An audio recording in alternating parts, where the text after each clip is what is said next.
Unless you've been living under a rock, you've at least heard of San Diego Comic-Con, one of the largest conventions in the US. Otherwise, you probably wouldn't have clicked on this video. As I've done the last few years, I wanted to make this video as a way of documenting our experience, not just as a tax write-off, but also so you can hopefully learn something about tackling this convention or another one. This time, however, I'll try not to get too much into the minutia like the hotel or where we ate, and instead get more to the point.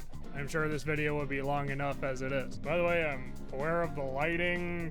Right now, it's not the best, but there's not much I can do about it right now.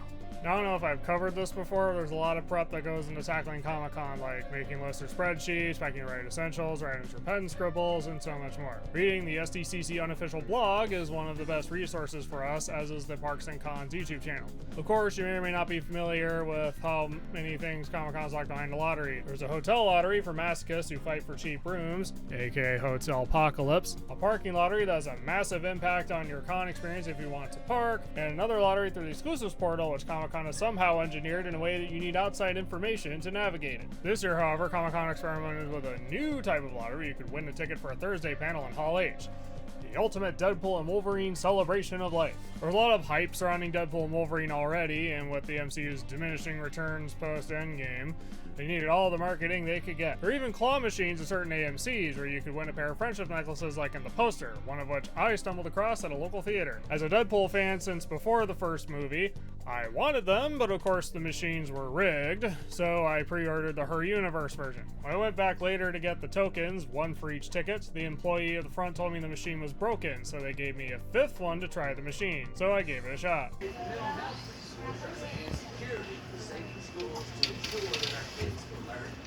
Spit it back up. It didn't work, so I returned later and tried the extra token. So I'm going to try the Deadpool and Wolverine claw machine.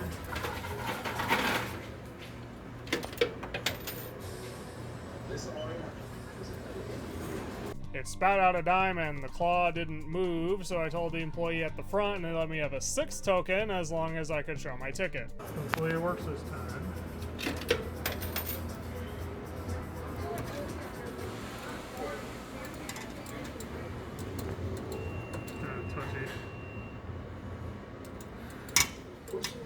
Travels the world and learning everything possible about the ocean. We're always encountering amazing things. Here is Alright, nothing. So the movie will come out on the same weekend as Comic-Con, which I still consider very poor timing. So we planned on seeing the film the Monday after. However, my hyped brain couldn't resist the call of the panel, so 3 of us signed up on an external Disney website for a chance to get in and bring a +1. After all, this lottery was the only way to get one of the 6,500 seats in Hall H for that time. None of us won, but as you'll learn later, that turned out to be a blessing in disguise. Now, onto the convention itself. From our experience in previous years, Comic-Con usually opens the floor at around 6 p.m. for preview night, which we typically spend on buying as many exclusives as we can. This year, they opened the door a little after 5:30, but it still took us about half an hour to get down from where we were in sales. Although one could expect the next thing based on when we got in, we were shocked when we got down just about every single line was capped, and the floor felt more crowded than it had any right to. Because of that, despite our successes in grabbing exclusives, with some persistence, we still had certain difficulties to the point where we passed those on to other days and times when attendees wouldn't care as much. Now, remember that exclusives portal I mentioned earlier? Well, for the first time, I won a slot for a booth. This time, 100% sops, so I could get a Deadpool dumpster fire. This thing right here. I haven't opened it yet, but kind of like it. It's got Deadpool all around. It's pretty neat. My time was for 7, so I killed nearly an hour on the floor with exclusives hunting so I could line up at my designated time. Unfortunately, not only had they capped the line, not only did they have a booth a little too small for their ambitions, but in my time slot, they hadn't even gotten to the 6:30 people yet. I ended up missing out on a preview night only Shantae signing with limited run as a result of following the rules, though everyone else had more success in their other endeavors. Eventually, I realized that the booth lagged behind by about an hour, so I didn't end up getting in line until a little after 8, and everyone who had 7:30 onward were SOL unless they could arrive early the next morning. At that time, I also learned that the QR codes on the booth led to a site updated in real time with booth stock for the night, so I checked it out multiple times to make sure I didn't just epically waste my time. It took about 45 minutes to get to the front of the line, which passed by a bit better while talking to a Deadpool cosplayer. I didn't catch his name, but he was patient and friendly, and we connected about our con experiences. A lack of carpeting made walking around more painful, a booth freebie seemed non-existent now, and curiously, how almost no major booths had any Deadpool and Wolverine exclusives, not even Marvel. If you're watching this, thank you for making the 100% soft line more bearable. By the time I did finally get to the front of the line, I realized that 100% soft also had a staffing problem. Even though they had you fill out an order form in line, the transactions took too long because they offered a lot of items and didn't have enough people to fetch them from the booth. Plus, they had to scan every single item individually at the register, potentially a dozen or two. I also had the greatest luck that night because the literal second after I tapped the credit card and had my item in hand, the voice over the loudspeaker said that the exhibit hall is now closed. I have no idea what happened to everyone else behind me in line, but I hope for their sakes that they got what they were looking for.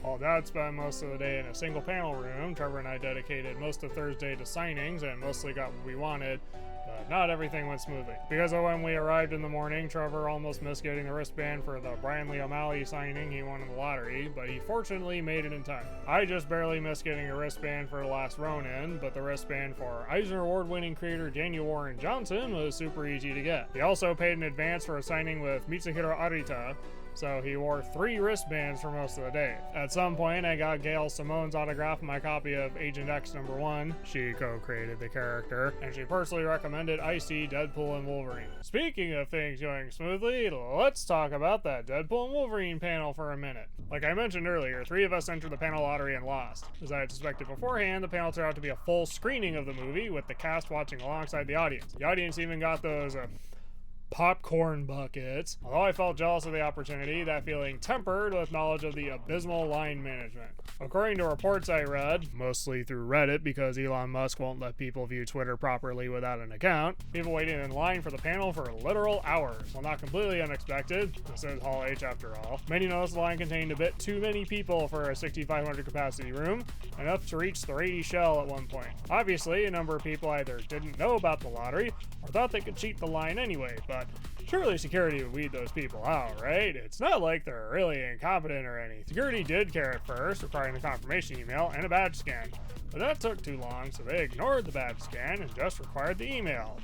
Or just an email. Then they apparently just started ushering people in like a regular Hall H panel, including those who didn't do the lottery at all, and even those who didn't even have a Comic-Con badge. The people who legitimately won heard the line got capped. They nearly formed an angry mob, which only stopped when they received the popcorn buckets as compensation. The people who dispersed and originally told were SOL on that.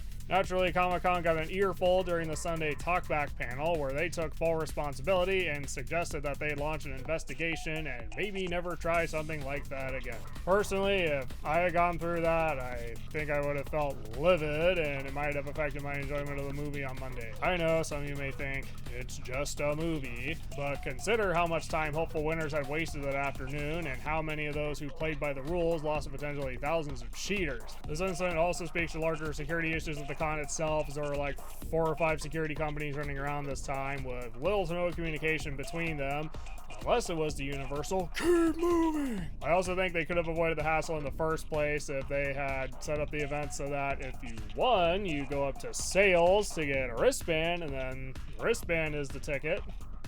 Maybe even a cool Deadpool Wolverine one. Wow, that got real. Where was I?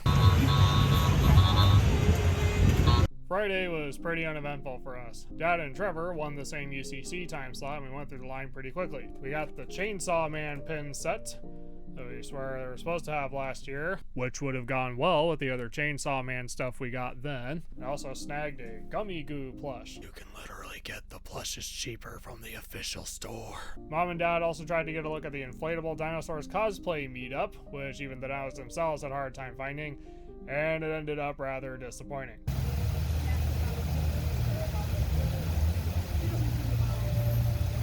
On the upside, Trevor witnessed Juanjo Guarnido, the artist for Black Sad, winning the Ink Pot Award, which was a pleasant surprise for everyone, including the artist. Now, Saturday, on the other hand, gave me one of the luckiest moments I've had at Comic-Con in recent memory. You might know this if you've seen the last couple of Comic-Con vlogs, but ever since I played Silent Hill Downpour a couple years ago, I've loved it so much that I've been trying to get co-writer Tom Waltz's autograph. Unfortunately, accessing him at Comic-Con now requires getting a wristband for the rather popular The Last Ronin signing. Last year, I was so unsuccessful that I considered giving up. I guess if I want Tom Waltz to sign my copy of Silent Hill Downpour and Anne's Story, I'll have to wait for a signing that doesn't involve Kevin Eastman. But I decided that this year, against my better judgment, I would take another crack at it. That morning, I got into the floor pretty early and made a beeline for the IDW booth. When I got in line for a wristband, I waited as the line moved and kept hoping that I would still make it in time, and coping that not everyone would be there for The Last Ronin. When I got close to the front, however, I realized that the number of wristbands left matched the number of people ahead of me, including myself. I kept moving, inching forward, bit by bit, until... That's right. I got the final Last Ronin wristband for the day. I was so excited that I nearly forgot to get back in line for the signing happening shortly after. I was one of the earliest people in the line, probably one of the few without the Last Ronin or Lost Years, but I eagerly awaited that pen scribble.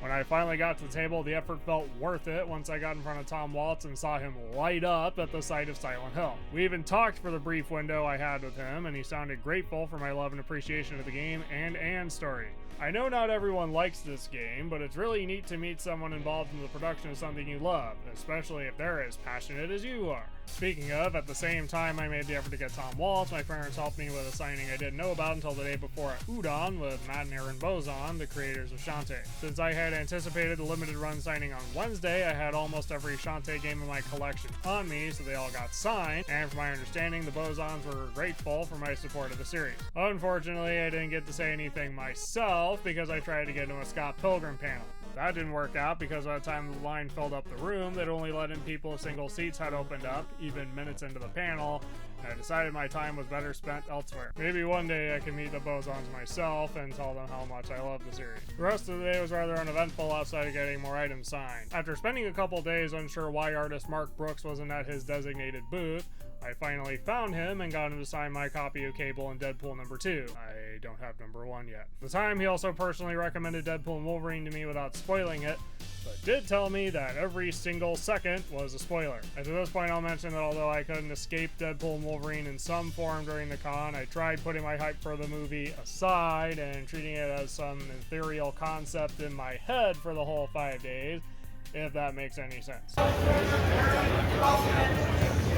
As usual, we spent Sunday doing some cleanup, if you will.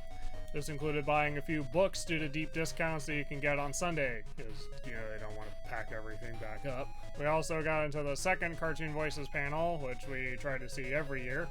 And this time, the panel had me cry laughing with all the energy from the voice actors. Moderator Mark Evanier even debuted a brand new script instead of relying on the same cycle of 3 that he usually has. The only other notable thing was always trying to get a look at the offsite. Someone offered to buy my badge, but I just gave them a flat rejection. So all I had to do was drive back home, and my brain could finally focus on our Deadpool and Wolverine screening the next day. Since Deadpool and Wolverine was a constant throughout the convention, I thought I'd do something a little different here and give you some closure with my own thoughts on the movie. I did manage to go in without getting spoiled for the entire con, which is fortunate because it's one of the only post-Endgame MCU movies that I actually cared about. But I didn't like how the ads and trailers turned a 4 o'clock screening into just after 4:30. Putting that aside, however, I enjoyed the movie. Yes, the plot was paper thin. Yes, there was a part where it dragged a little, but I was invested the whole time. Ryan Reynolds and Hugh Jackman have really good chemistry together, and there was a perfect choice of licensed music and really good fight choreography. And I especially like that the movie felt like a tribute to the Fox universe, regardless of the quality of any of those movies. It wasn't a perfect movie, but I'd still recommend it, and if nothing else, I thought the humor was balanced a lot better than Deadpool 2, which had too many pop culture references.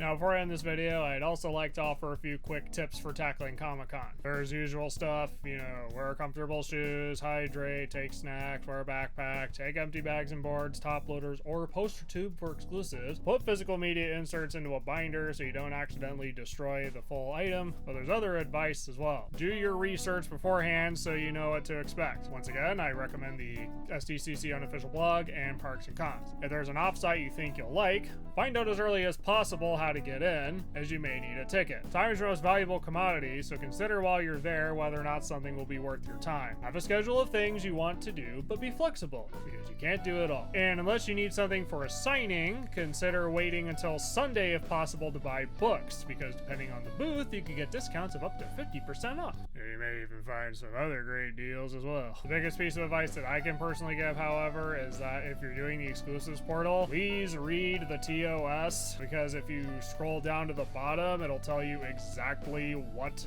you're getting yourself into with a signing or a booth slot. For example, Todd McFarlane had a signing at the DC booth, and if you read the TOS, you'd know before committing your points that it was just toys only. And then if you do win something like a booth signing, it's best if you actually try to go to the booth earlier than your scheduled time, or even a previous day if possible, and clarify what the rules are. For example, when Trevor got the Brian Lee O'Malley signing, we confirmed beforehand that the way it worked was Brian Lee O'Malley would sign one mandatory purchased item from the booth, and he would also sign one optional personal item. Information is your greatest weapon at this con, so I want to help arm you with as much knowledge as possible. So that was our experience at Comic-Con for 2024. For the most part, everything went pretty smoothly, but as usual, we had to make some sacrifices with our time and effort. I can only hope that next year security actually gets its act together, but considering how little changes between each year, I'm not really holding my breath on that. Also, CCI, please figure out how to get more carpeting onto the floor. It would help so much with reducing fatigue at the end of 5 days. So that about does it for this video. If you like this, leave a like, subscribe if you want to see more. Leave a comment down below if you had any unique experiences at Comic-Con that you'd love to share, positive or negative. We'd love to hear it. Also, if you made it this far, comment bye below. So thanks for watching, and I'll see you again next year.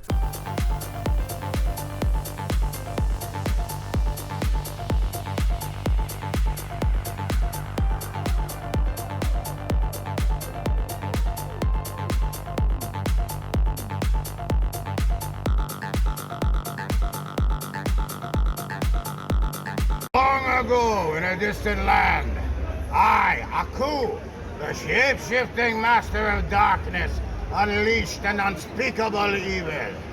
But a foolish samurai, wielding a magic sword, stepped forth to oppose me. Before the final blow was struck, I tore open a portal in time and flung him into the future, where my evil is law. Now the fool seeks to return to the past and undo the future. That is Aku. Amazing, thank you. Amazing.